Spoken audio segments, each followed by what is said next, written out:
A Change of Fortune by Michael Azzolino, Episode 6. Sounds like a lot going on, Fennell, Zeb said, helping Arvin to his feet. While you handle matters on your end, we'll get set up in a safe location and then I'll circle back with you in a cycle or two for updates.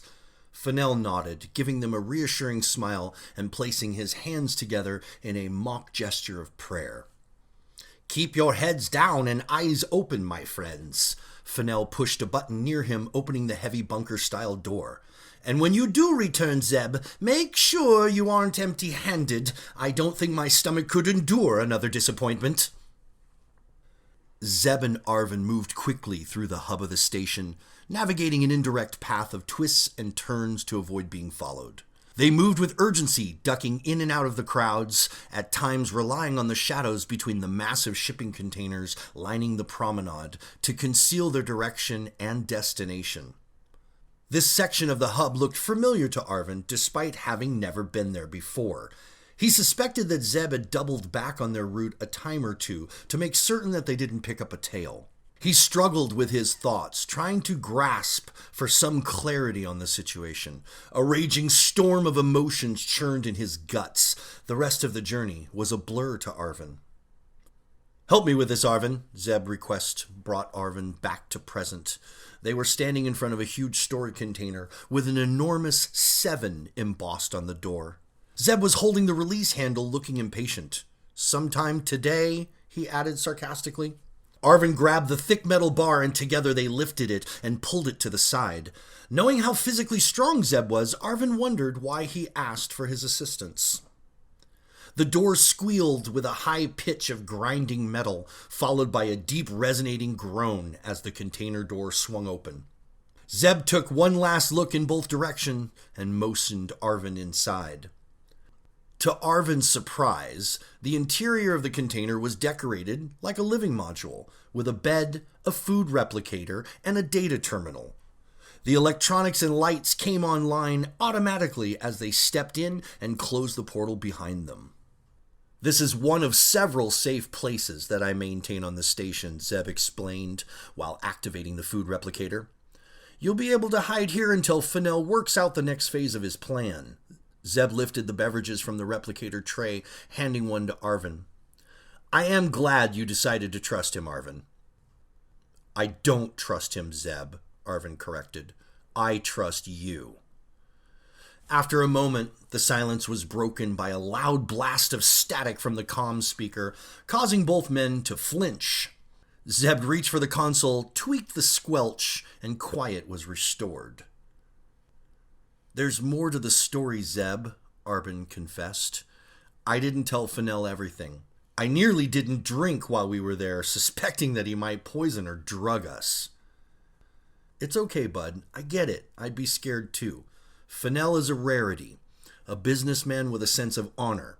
No, Fennell would never do that to us, Zeb admitted as he removed a silver flask from inside his cloak. He unscrewed the top and poured the remaining synthahol into the 2 glasses. I bought this replicator from a Somorian trader several revolutions ago. Fun fact, it's against their dietary laws of the species to drink synth. I've attempted a modification and discovered that the unit just can't do it. Certain compensations remain necessary.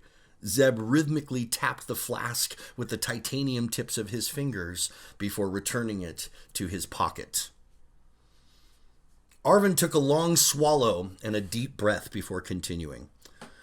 I wasn't completely honest about my motivation to pilot the mission. I convinced Ileana that I wanted to be part of the crew to better protect the investment. She wasn't thrilled about the idea, but eventually conceded. Spill the spores, man, Zeb commanded impatiently. The real reason I had to be there was the pal, Arvin admitted. Captain Harris's pal? Zeb interrupted, his tone steeped in confusion. No, Arvin continued. The pal assigned to co-pilot my ship on the mission. I had flown with her in the past, several times in fact, so when the opportunity presented itself... Wait a tick! How the hell did you even know the pal's identity prior to pulling the mission card? Zeb interrupted once again. That's one part of the puzzle I can't explain. I got a DCM from an anonymous source. It included the flight plan navigraph, the ship's transponder numbers, the PAL ID numbers, and both the crew and cargo manifests. When I saw Korax's ID number in the message, I knew it was our destiny to be together. Arvin could see that Zeb was on the verge of bubbling over into anger as he tried to wrap his head around what Arvin was saying. After we flew a few times together, we started developing feelings for each other. She allowed me the honor of giving her a name. I chose the name Korax from a long-forgotten ancient language. It means sunshine. Arvin smiled, but didn't allow Zeb to break his continuity. He pushed forward. I trust my sweet Korax. She protects me. It was Korax who warned me about Captain and Mrs. Harris. They were always unified in their treachery from the very beginning. The pretense of the affair, his jealousy, the resulting acts of revenge, they were all part of the elaborate charade. Just when I thought we were past the exciting portion of the cycle, Zeb joked sarcastically, you drop another bomb in my lap. Even with the latest chips installed in this melon of mine, it's still a lot to process, bub. Tell me about it, Zeb. I wasn't lying about missing big gaps from my memory. It's likely that Korax saved me from dying in the accident. She wouldn't intentionally hurt anyone, so I can only guess what happened to the captain. I mean, I know the outcome, just not the details that led up to it.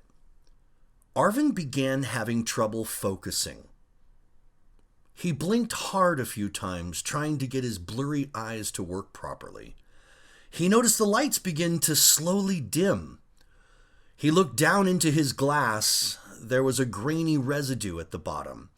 He tried to say Zeb's name, but only an unintelligible vowel movement came from his mouth.